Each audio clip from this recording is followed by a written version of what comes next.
Assalamualaikum warahmatullahi wabarakatuh. Nama saya Salma Syahiro. Di sini saya akan menjelaskan beberapa materi yang membahas tentang alam pikir manusia dan perkembangannya.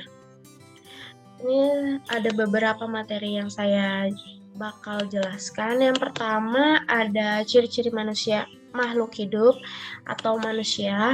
Yang kedua ada hakikat manusia dan sifat keingintahuan manusia. Yang ketiga ada mitos, keempat perkembangan alam pikiran manusia, dan yang terakhir yaitu sejarah pengetahuan manusia. Yang pertama bakal kita bahas yaitu ciri-ciri manusia sebagai makhluk hidup.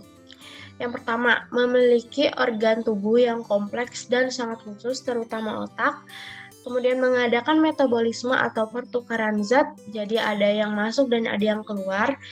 Ketiga, memberikan tanggapan terhadap rangsangan dari dalam dan dari luar, kemudian memiliki potensi untuk berkembang biak, tumbuh dan bergerak, berinteraksi dengan lingkungannya, dan yang terakhir sampai pada saatnya mengalami kematian.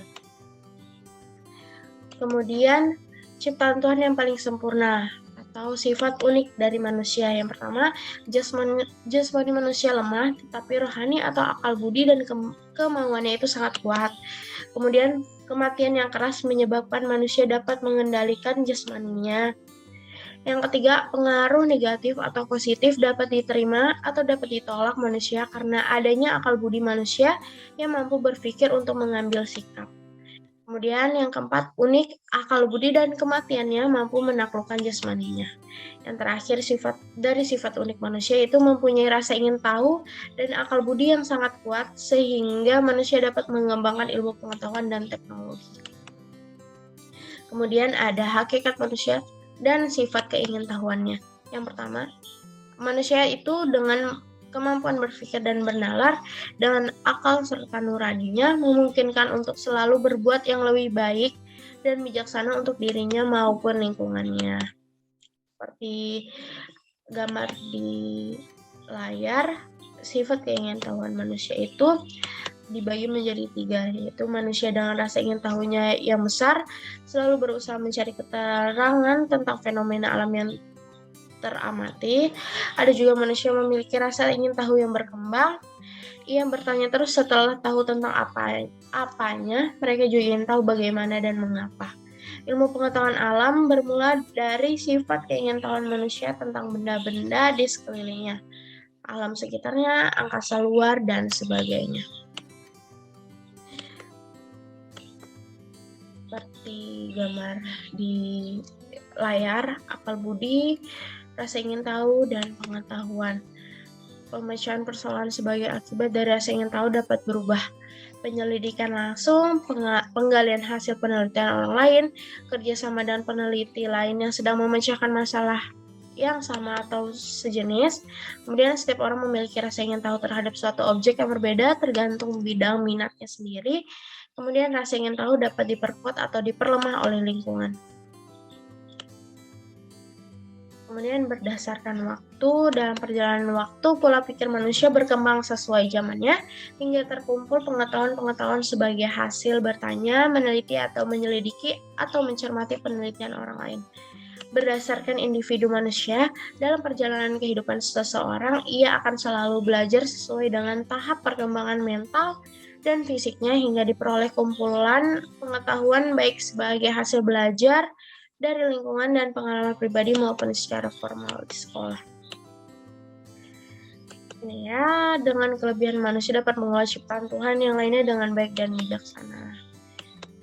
Ini beberapa contoh dapat dilihat di layar. Kemudian lanjut ke mitos.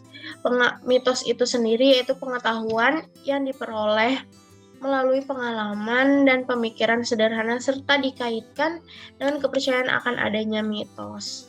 Penyebab munculnya mitos ini ada beberapa. Yang pertama, keterbatasan alat indera manusia.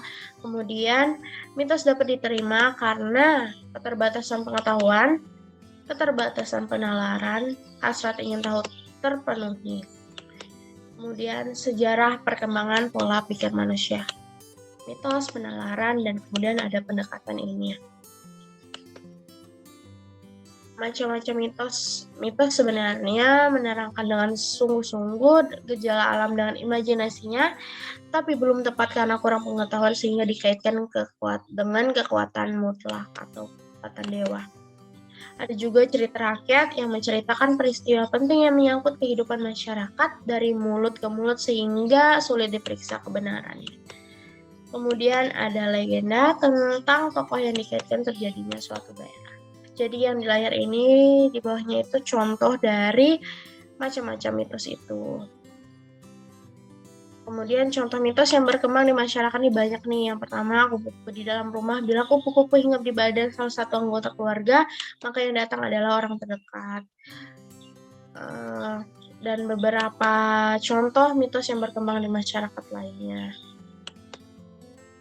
Kemudian perkembangan alam pikiran manusia. Yang pertama rasa ingin tahu, terus menjadi pengetahuan dan penggunaan, kemudian pengalaman menjadi mitos kombinasi antara pengalaman dan kepercayaan.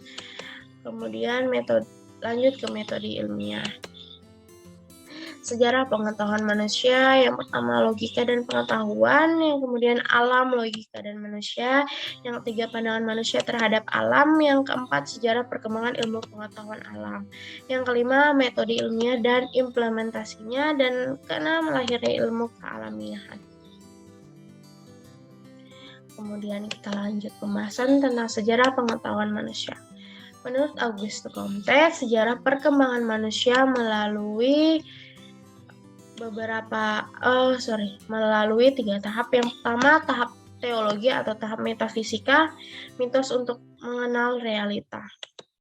Kemudian ada tahap filsafat atau pseudoscience, mengembangkan paham rasionalisme, penalaran deduktif dari umum ke khusus, penalaran bersifat abstrak, muncul empirisme, penalaran induktif.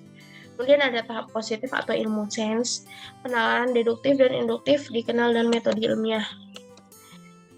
Oke, selesai penjelasan dari saya. Terima kasih atas perhatian teman-teman yang lain. Wassalamualaikum warahmatullahi wabarakatuh.